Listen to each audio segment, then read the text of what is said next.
मेरा नाम सुशीला है। मेरी एक 14 साल की लड़की है जया। मैंने अकेले ही उसे पाल कर बड़ा किया। जया और मेरी एक छोटी सी दुनिया है, लेकिन हमारी ज़िंदगी में ऐसी कई बातें हैं जो मैंने जया से छिपाई है। जया अपना स्कूल जाती है और मैं अपना छोटा सा पार्लर चलाती हूँ। ज़िंदगी हम दोनों की आराम से कट रही है। हमें एक दूसरे के अलावा कभी किसी की ज़रूरत नहीं पड़ी, लेकिन उस दिन के बाद शायद हमारी ज़िंदगी में फिर कोई आने वाला था। मैं पार्लर का सामान लाने के लिए शहर गई थी। जया को साथ नहीं ले गई थी, वो घर पर थी। ज़िंदगी में ऐसा होता है, कभी कभी अचानक ही हमें कुछ सरप्राइज़ दे देती है। मेरे सामने अजय था। एकदम अचानक ही आकर वो मेरे सामने आ गया। उसके लिए मैं भी शायद ऐसा ही था। हम दोनों एक दूसरे को देखकर एकदम चुप हो गए। इतने सालों के बाद मिले थे, लेकिन बात करने को कुछ नहीं था। अजय वो था जिससे मैं शादी करना चाहती थी। हम दोनों एक साम दूसरे से प्यार करते थे, लेकिन हमारी किस्मत की वजह से हम दोनों साथ नहीं रह पाए। अजय इसी शहर में आ गया। अजय ने कहा कि उसने बहुत मुझे ढूंढा, लेकिन मैं अपना नंबर बार बार बदल देती थी। इस कारण उसको मुझसे बात या मिलना नहीं हो पा रहा था।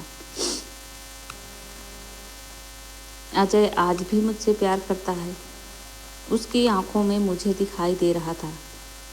वो बोला कि वो आज भी मुझसे शादी करना चाहता है, मेरी बच्ची को भी अपना लेना चाहता है, लेकिन मैंने उसे कुछ भी जवाब नहीं दिया। मैं जाने लगी तो उसने मुझसे बहुत बोला कि मैं अपना नंबर उसे दे दूं, और मैं इस बात के लिए उसे मना नहीं कर पाई। मेरे जीवन में इस तरह वापस आएगा, इस बात का मुझे पता नहीं था। बस फिर हम लोगों का मिलना शुरू हुआ। इस तरह से मिलते और बातें करते वो मेरे घर भी आने लगा। मैंने सोचा कि उसे घर नहीं लाऊं, लेकिन क्योंकि घर में जया है। मैं नहीं चाहती थी कि जया उसे देखे। उसने कई बार मुझसे कहा कि वो हमारी ज़िंदगी का हिस्सा बनना चाहता है, लेकिन जया के लिए हर बार उसे मना करती रही। फिर एक दिन वो हुआ जिसका मुझे डर था। अजय और मैं हमारे घर पर थे। मैं भूल गई थी कि जया उस दिन हाफ टाइम में ही घर आने वाली है। अजय और मैं अपनी पुरानी बातों में खोए थे। मैं उसके कंधे पर सर रखी हुई थी। उसने मेरा हाथ पकड़ा हुआ था। हमें इस तरह से कमरे में जया ने देख लिया।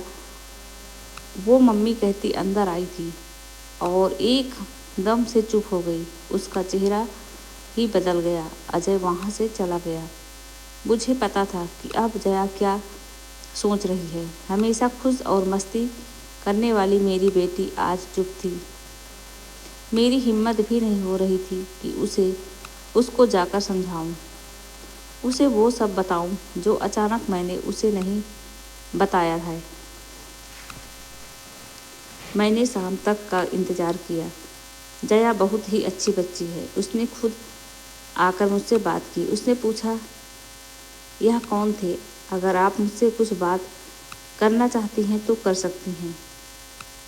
जया ने फिर मुझसे पूछा, आपने जो आज तक कहा वो मैंने माना है। मुझे लगा कि आप हमेशा मुझे सच बताती हैं और मुझसे कुछ छुपाती हैं नहीं हैं। मैं चाहती हूँ कि आप मुझे इस बारे में भी बताएं। आप अपना फैसला ले सकती हैं। आप दूसरी शादी करना चाहती हैं तो कर सकती हैं। हमारी यह बात चल ही रही थी कि अजय फिर से अचानक ही वहाँ आ गया। उसे देखकर इस बार मैंने कहा कि तुम फिर क्यों आ गए? अजय ने कहा कि मैं नहीं चाहता कि मेरी गलती की वजह से तुम्हारी बच्ची तुम्हें गलत समझे, इसलिए आज मुझे मत रोको। आज एकदम सही समय है कि जया सब कुछ जान ले। मैंने मना किया, कहा कि नहीं, लेकिन जया के कानों तक बात सच यह शब्द जा चुका था। मुझे पता था कि अब वो सच सुने बिना नहीं रह सकती। जया ने कहा, बताओ आप क्या बोलना चाहते हैं। और फिर अजय ने जया को सच बता ही दिया। जया मेरी बेटी नहीं है, मेरे भाई की बेटी है। एक दुर्घटना में मेरे भाई और भाभी की चल बसे। तब जया सिर्फ 9 महीने की थी। हमारे माँ बाप पहले ही चल बसे थे और वो दोनों भी मेरी सारी ज़मीन बेचकर उसे वहाँ से लेकर मैं यहाँ दूसरे शहर आ गई। अजय ने कहा, यह तुम्हारी बुआ है और हम दोनों की शादी होने वाली थी, सिर्फ तुम्हारे लिए कि तुम्हारा प्यार बांटने कोई और नहीं आ जाए। इसने मुझसे शादी नहीं की। मैंने बहुत समझाया, लेकिन इसे तुम्हारे अलावा और कुछ दिखाई ही नहीं दे रहा था। बहुत सालों बाद मिले तो हम एक दूसरे से बात करे बिना नहीं रह पाए। मैं इसे आज भी कह रहा हूँ, लेकिन अभी भी यह मना करती है। जया सुनकर मेरी तरफ देखती है और पूछती है, यह क्या बोल रहे हैं। कहो कि यह झूठ बोल रहे हैं। मेरी आंखों से आंसू निकलने लगे। मैंने कहा कि बेटी, भले ही तू मेरी जान है, लेकिन तूने मेरी कोख से जन्म नहीं लिया। मैं चाहती थी कि तुझे यह बात बता दूं, लेकिन इस तरह से आज बताना पड़ेगा, मैंने सोचा नहीं था।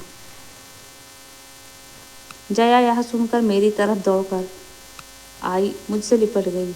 रोते हुए बोलने लगी, क्या बोलूं बुआ, माँ या भगवान। मैंने कहा, तू मेरी बेटी है और मैं तेरी माँ, बस यही सच है और यही रहेगा। और अब शादी की होगी तो तेरी वो भी बड़ी धूमधाम से, जब तू चाहेगी। मेरे फैसले को अजय ने भी माना। आखिर मैं अकेली नहीं थी जो बिना शादी उम्र निकल रही थी। उसने भी ऐसा ही किया था। जया ने फिर कई बार कहा कि आप लोग शादी कर लो, लेकिन मैंने कहा, अब तूने हमें मान लिया और जान लिया, बस हमारी तपस्या सफल, और कुछ नहीं हमें चाहिए। तो दोस्तों, यह कहानी कैसी लगी कमेंट करके ज़रूर बताइएगा। वीडियो को लाइक कीजिएगा, शेयर कीजिएगा, चैनल को